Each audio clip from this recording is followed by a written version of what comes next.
여러분 안녕하십니까? 광주 MBC 뉴스투데이 시작합니다. 먼저 오늘의 주요 뉴스입니다.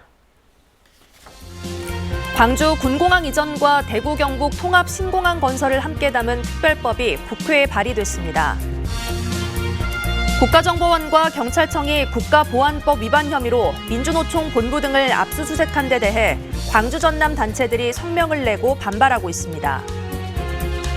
한국전력이 농사용 전기를 쓰는 농민들에게 명확한 기준 없이 많게는 수백만 원의 위약금을 물리고 있다는 보도 이후 지역사회에서 반발이 확산되고 있습니다.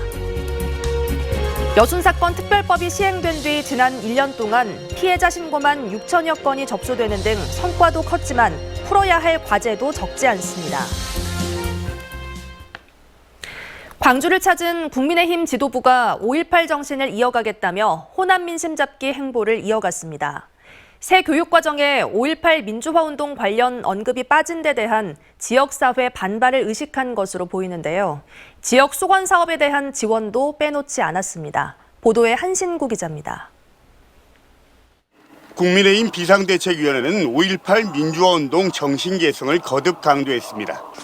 5.18 민주묘지 참배에 이어서 광주에서 열린 현장 비대위원회 회의 자리에서 국민의힘과 윤석열 정부가 5.18 정신을 이어받아 국민 통합을 이뤄내겠다고 말했는데 다분히 5.18 민주화운동이 빠진 현 정부의 개정 교육 과정에 대한 지역사회의 반발을 의식한 행보로 해석됩니다. 화해와 통합의 정신이 5.18 정신이고 대한민국 정신입니다. 국민의힘은 윤석열 정부는 그 정신을 이어가겠습니다. 청년들이 돌아오는 광주 전남을 위해 각종 수건 사업에 대한 지원도 약속했습니다. 특히 지난 5년 동안 광주 전남에서 27개 학과가 폐지됐고 지난 1년 동안 인구 2만 6천 명이 감소하는 등 소멸을 걱정할 처지에 놓였다면서 첨단 산업도시 광주와 지중해를 능가하는 관광 전남을 만들기 위해 국민의힘이 적극 지원하겠다고 약속했습니다. 또 지난 대선을 계기로 지역의 민심이 달라지고 있다면서 내년 총선 광주 8개 선거구에 모두 후보를 내고 지역구 의원을 당선시켜서 전국 정당으로 발돋움하겠다고 말했습니다. 이제 광주는 더 이상 험지가 아니라고 생각합니다. 광주에서 정치 불균형을 반드시 바로 잡겠습니다.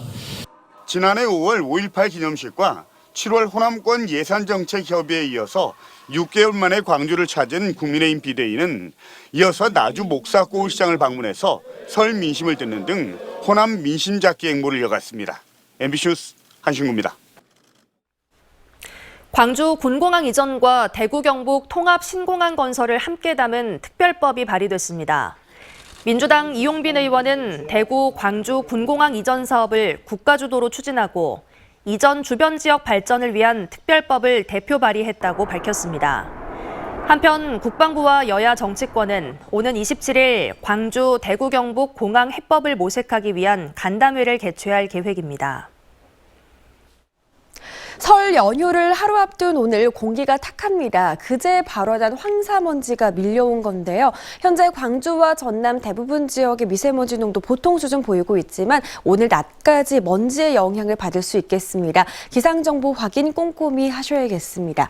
한편 서해상에서 발달한 눈구름대의 영향으로 서부 지역에는 현재 약한 눈발이 날리고 있는데요. 약한 눈은 오늘 낮까지 이어질 수 있겠습니다. 강한 추위가 예상됩니다. 바람도 강하게 불겠는데요.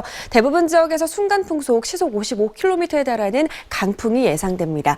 오늘 광주의 아침 기온은 2도 안팎으로 어제보다 3도가량 높은데요. 오늘 한낮 기온 아침 기온과 비슷한 수준에 머물면서 낮부터 본격 추위가 시작되겠습니다. 어제보다 3도가량 낮은 기온 예상됩니다. 날씨 정보였습니다. 다음 달부터 광주시의 미래가 달린 국가의 중요한 결정이 잇따라 시작됩니다. 미래차 국가산단 지정 여부가 다음 달에 결정되고 각 지역들이 사활을 걸고 있는 반도체 특화 단지는 조만간 결정될 예정입니다. 두 사업 가운데 조금 더 가능성이 높은 건 미래차입니다. 보도에 송정근 기자입니다. 광주시는 지난해 10월 국토부의 빅그린 산단 근처에 100만 평 규모의 광주 미래차 국가산단을 조성하겠다며 유치 신청서를 제출했습니다. 한 달 뒤에는 국토부의 현장 실사도 진행됐습니다. 지금까지 20개 이상의 지자체가 유치 신청서를 접수한 것으로 알려졌고 이 가운데 10군데 정도를 미래차 국가산단으로 지정할 것으로 전해지고 있습니다. 자동차 산업은 광주 제조업 가운데 48%를 차지하고 있어 지역의 주력 산업으로 손꼽히는 만큼 미래차 국가산단 지정이 필요한 상황입니다. 지자체 간 경쟁이 치열하지만 지역 내에선 윤석열 대통령의 광주 지역 대선 공약과 맞닿아 있고 기아차 등 완성차 공장 2곳을 보유하고 있다는 점에서 유치 기대감이 높아지고 있습니다.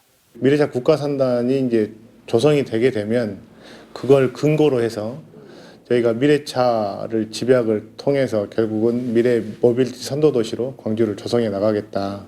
하지만 반도체 특화단지 지정은 미래차 국가산단과 달리 녹록치 않은 상황입니다. 정부가 발표한 특화단지 지정평가 항목을 보면 반도체와 관련된 앵커 기업이 있어야지만 특화단지 지정과 관련해 유리한 고지를 선점할 수 있는데 광주에는 엠코를 제외하면 앵커 기업이 사실상 없기 때문입니다. 반도체 기업이 집중된 수도권이 더 유리한 상황. 광주시는 그래서 비메모리 분야를 공략하고 있습니다.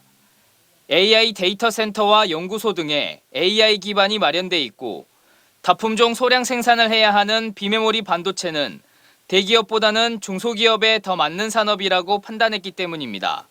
앵커 기업이 존재해야만 반도체 특화단지가 지정받는 데 유리한데 그런 점이 없긴 합니다만 반대로 AI 기반이 만들어지면 특화단지를 지정할 경우 국가 균형 발전을 위해 수도권 외의 지역을 우선 고려하라고 돼 있는 국가 첨단 전략산업과 관련한 법도 광주 전남에는 한 줄기 희망으로 작용하고 있습니다. MBC 뉴스 송정근입니다. 한국전력이 농사용 전기를 쓰는 농민들에게 명확한 기준 없이 많게는 수백만 원의 위약금을 물렸다는 소식 전해드렸었죠. MBC 보도 이후 시민단체는 불법 단속이라며 한전을 상대로 수사를 의뢰했고 구례군에서는 주민들이 집단 소송을 준비하고 있습니다. 임지은 기자가 취재했습니다. 구례에서 블루베리를 키우는 한 농가에 농사용 전기를 쓰는 저온 창고입니다. 수확철이 되면 농산물로 가득 채워 넣기도 하지만 수확철이 아닐 땐 일반 식품들도 함께 보관합니다. 그런데 지난해 말 한국전력 직원이 찾아와 저온 창고에 보관 중이던 김치와 장아찌를 문제 삼았습니다. 그동안 김치를 보관하면 안 된다는 안내조차 듣지 못했지만 위약금 600만 원이 부과됐습니다. 황당하죠. 일반 농가나 이런 영세 자영업자들 입장에서 수백만 원이라는 게 정말 이거는. 비슷한 기간 김치를 보관하고 있던 농가들도 수십에서 수백만 원의 위약금 폭탄을 맞았습니다. 농사용 전기를 쓰는 저온 창고에 농산물만 넣어야 한다는 건데 취재 결과 한전에는 어떤 물품을 넣으면 안 된다는 구체적인 기준도 없었고 위약금 부과 기간도 한전 마음대로 정한 것으로 드러났습니다. 누적 적자가 30조가 이제 뭐 그런 상황이 되기도 하고 저희도 경영 압박을 좀 이렇게 받다 보니까 작년에도 전기요금 인상 비용이 있고 한전의 무리한 단속에 대한 비난이 커지자 한 시민단체는 한전 사장을 경찰에 고발했고 전국 농민회 총연맹도 다른 지역 피해 사례 조사에 나섰습니다. 구례군청과 의회는 농민들과 함께 한전을 상대로 집단 소송에 나설 계획입니다. 수산 가공품에 대해서는 한전이 패소를 했습니다. 우리 농민들이 생산한 농산물 가공품에 대해서는 한전이 그걸 불법이라고 하면서 하지만 한전은 오히려 앞으로 단속 횟수를 더 늘리겠다고 밝혔습니다. 위약금 부과 대상과 기간을 농민 측과 논의하기보다 단속을 강화하겠다는 겁니다. 현장 좀 안내가 이루어지도록 저희가 좀 직원들에게 교육도 시켜서 또 김치 같은 농산 가공품은 위약금 부과 대상이라는 계도도 농민들을 대상으로 더 자주 하겠다고 덧붙였습니다. MBC 뉴스 임지은입니다. 광주 신세계의 백화점 확장 이전 개발안과 관련해 소상공인들이 백화점 특혜라며 광주시가 제안서를 반려해야 한다고 강조했습니다. 금호월드 총연합회는 신세계 개발안은 노른자위 땅의 매출 독점을 확대해 지역 상권 전체를 빨아들이는 거대한 블랙홀이 될 것이라며 소상공인 자영업자들에게 엄청난 타격을 줄 것이라고 비판했습니다. 국가정보원과 경찰청이 국가보안법 위반 혐의로 민주노총 본부 등을 압수수색한 데 대해 광주 전남 단체들이 성명을 내고 반발했습니다. 민주노총 전남본부는 성명을 통해 전방위적 공안 탄압을 멈추지 않는다면 투쟁하겠다고 밝혔고, 광주 진보연대는 이번 압수수색을 시대착오적인 마녀사냥과 공안몰이라고 규정했습니다. 전국 농민회 광주 전남 연맹도 설을 앞두고 정부가 국민 여론을 호도하려 한다며 위기 탈출용 공안몰이를 즉각 중단하라고 촉구했습니다. 광주의 한 공사 현장 트럭에 80대 보행자가 치여 숨졌습니다. 어제 오전 9시 50분쯤 광주 동구 동명동의 한 공사 현장 도로에서 보조기구를 이용해 걷던 80대 보행자가 공사 관계자가 모는 25톤 덤프트럭에 치여 숨졌습니다. 운전자는 보행자를 보지 못했다고 진술했고, 경찰은 신호수가 현장에 배치돼 있었는지 등 정확한 경위를 조사하고 있습니다. 광주 전남 지역에서 설 명절 연휴 전날 교통사고가 가장 많은 것으로 나타났습니다. 한국교통안전공단 광주 전남 본부는 최근 5년 동안 설 명절 기간 발생한 교통사고 753건 가운데 연휴 전날 발생한 사고가 32.4%로 가장 많았다며 교통사고를 줄이기 위해 운전자들의 충분한 휴식이 필요하다고 당부했습니다.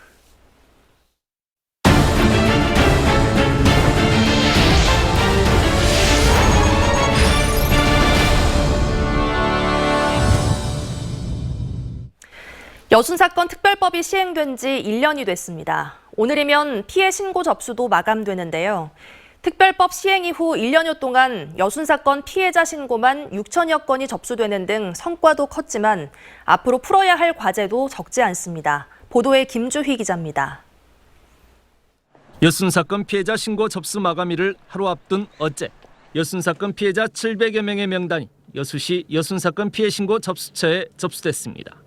여사연이 여순사건 특별법의 제3자 신청 규정에 따라 마지막 피해자 명단을 접수한 겁니다.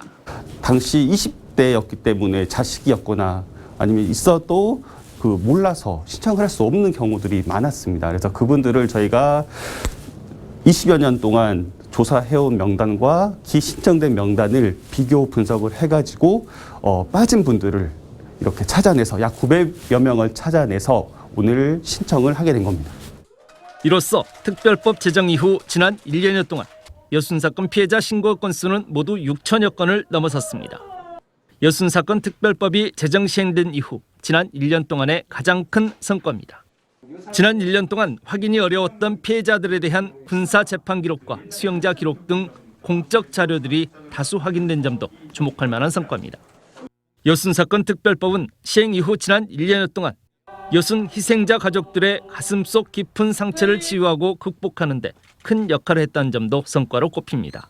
그동안에 좀 트라우마에 갇혀 있던 사람이라든지 우리가 소위 이제 레드 컴플렉스라고 얘기하는 옛날에 이제 연좌제라든지 뭐 이런 것 때문에 상당히 기피했던 그런 분위기가 조금 좀 반전된 부분은 없지 않아 있는 것 같습니다. 이 같은 성과들 속에도 앞으로 풀어나가야 할 과제는 적지 않습니다. 현재 위원회가 접수받은 사건에 대한 심의 결정건은 150여 건에 불과해 진행이 더디다는 점입니다. 또한 여순사건 피해자 수가 최대 2만여 명에 이를 것으로 추정되고 있는데 현재 접수자 수는 전체 35% 수준에 불과한 상태여서 여순사건 피해자 신고 접수 기간의 연장도 필요합니다. 현재 특별법의 미흡한 점을 보완할 법령, 시행령 개정과 함께 직권조사의 실시 등도 요구됩니다. 이 밖에 각종 여순사건 관련 사업을 추진하는 데 있어 지역별로 미묘한 입장차를 보이고 있는 점도 개선돼야 할 대목입니다. 여순사건 특별법 시행 1년. 여순사건 특별법이 더욱 큰 의미와 성과로 이어질 수 있으려면 정부와 함께 전남 동부권 지역사회가 더 많이 고민하고 활발한 소통과 제안의 접근 방식이 필요해 보입니다. MBC 뉴스 김주입니다. 강과 바다, 갯벌 등 천혜의 자원을 가진 무안은 숙박시설이 부족해 그동안 체류형 관광에 아쉬움이 많았는데요. 최근 대규모 리조트를 잇따라 유치하면서 관광산업에 큰 변화를 예고하고 있습니다. 문현철 기자가 보도합니다. 바다로 툭 붉어져 나온 길이 4km의 백사장과 그 뒤로 자리 잡은 곰설숲. 조금 나루에 대규모 풀빌라 리조트가 올해 착공합니다. 광주의 한 관광개발 전문기업이 1,500억 원을 투자해 400여 실 규모의 객실과 수영장, 반려동물 전용 객실 등을 갖춘 휴양시설을 지을 계획입니다. 조금나루 일대가 인근 노을길 탄도와 연결돼 관광 명소로 거듭날 것으로 기대됩니다. 전 객실 사계절 색깔이 다른 아름다운 노을을 볼 수 있는 바다 조망권을 가지고 있으며 아름다운 인근 섬과 연계한 관광 프로그램을 준비하였으며 국내 최고의 일몰 명소로 꼽히는 도리포에도 관광 휴양단지가 올해부터 조성됩니다. 400실이 넘는 호텔과 풀빌라, 수영장, 스포츠 레저 시설에 1,600억 원의 투자가 예정돼 있습니다. 인근 황토갯벌랜드, 칠산대교와 연계해 관광객 유치 효과가 클 것으로 보입니다. 무안골프장에도 대규모 리조트가 들어섭니다. 바다와 공항, 창포 호수가 내려다 보이는 곳에 144실 규모의 객실과 골프 연습장을 올해 착공할 계획입니다. 이들 호텔, 리조트 3곳 모두 오는 2025년 완공될 예정입니다. 앞으로 이런 대단위 숙박시설이 들어서게 되면 우리 지역은 스치는 관광이 아닌 체류 관광객 유입으로 지역 경제 활성화에 크게 기여할 것으로 기대됩니다. 호남의 첫 줄인 영산강, 청정 바다와 드넓은 갯벌, 공항과 고속도로 KTX까지 부족함 없는 관광 인프라를 품은 무안이 새로운 관광 시대를 열고 있습니다. MBC 뉴스 문현철입니다. 광주문화방송 송신부지 일대 첨단지구에 조성된 임시 공영주차장이 어제 개소식을 열고 운영에 들어갔습니다. 임시 공영주차장은 일반 차량과 캠핑용 자동차 전용 등 모두 208면으로 첨단지구 일대 주차난을 완화하고 시민들의 불편을 최소화하기 위해 조성됐습니다. 한편 이번 임시주차장 사업은 광주문화방송과 광산구가 공동으로 진행했습니다. 광주시가 설 연휴 기간 동안 시민들의 불편을 해소하고 비상 상황을 관리하기 위한 24시간 종합상황실을 운영합니다. 대설과 한파 등 재난 상황 발생 때 초기에 적극 대응할 수 있도록 하고 귀성객 등 다수 밀집 지역에는 구급 차량을 배치해 위급 상황에 대비하기로 했습니다. 종합상황실은 설 연휴 첫날부터 운영되고 의료와 교통, 안전 등 7개 반 239명으로 구성돼 하루 평균 60명이 상시 근무에 들어갑니다.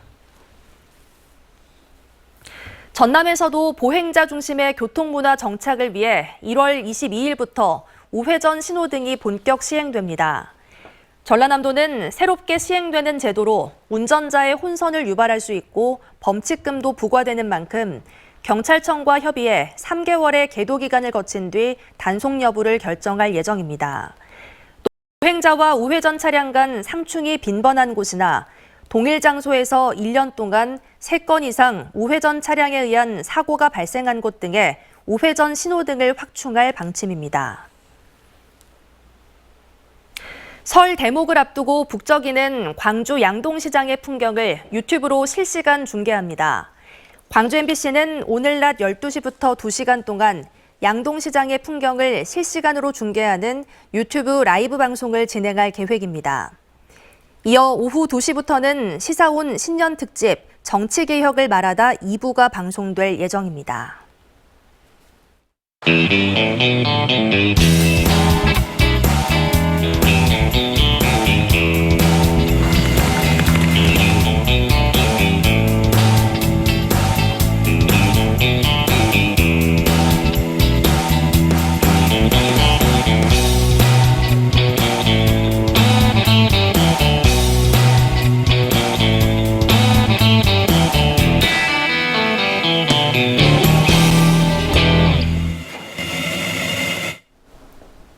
설 연휴를 하루 앞둔 오늘 공기가 탁합니다. 그제 발원한 황사먼지가 밀려왔는데요. 현재 광주와 전남 전권역의 미세먼지 농도 보통 수준 보이고 있지만 이 황사먼지가 낮까지 영향을 미칠 수 있겠습니다. 기상정보 확인 잘 하셔야겠습니다.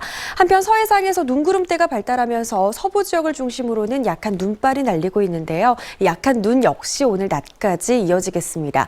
오늘 오후 들어서는 강한 바람이 불겠고요. 강추위가 시작되겠습니다. 광주와 전남 대부분 지역에서 지역에서 순간풍속 시속 55km에 달하는 강풍이 불겠습니다. 오늘 광주의 아침 기온과 낮 기온 큰 차이 없습니다. 아침 기온과 낮 기온 모두 3도 안팎으로 아침 기온은 어제보다 3도가량 높은 수준이지만 한낮 기온은 어제보다 3도가량 낮은 수준입니다. 해남도 4도 안팎 보이고 있는데요. 한낮 기온 5도에 그치겠습니다. 곡성 1도 안팎에서 출발해 기온 2도 예상됩니다. 바다의 물결은 전해상에서 최고 4m로 매우 거세게 일겠습니다. 설 연휴 기간 동안 추위가 계속되겠습니다. 특히 연휴 마지막 날인 화요일 광주의 아침 기온 영하 9도 안팎까지 곤두박질하겠고요. 설 당일에는 눈 소식 들어 있습니다. 날씨 정보였습니다. 다음은 희망 2023 나눔 캠페인에 성금을 보내주신 분들입니다.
이상으로 뉴스 마칩니다. 시청해주신 여러분 고맙습니다.